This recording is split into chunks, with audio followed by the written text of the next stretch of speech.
Voy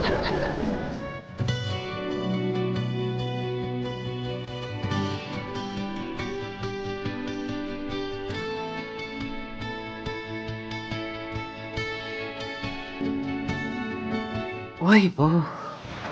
Yosham o'tgan sari oynaga qarasang xafa bo'lib ketarkansan. Lekin men buni imkoniyatini Shahnoza klinik markazida ko'rish niyatidaman. Shohida Ismoilovaga bugun chistka muolajasini amalga oshiramiz. Yuzlari juda ham ta'sirchan, ko'z atrofida qora yishli bo'lganlar uchun ko'z atroflariga maxsus pilinglar, ta'sirchan teri bo'lganlar uchun maxsus gelda, ta'sirchan teriga mos bo'lgan gellarda ivitib chistka muolajasini amalga oshiramiz.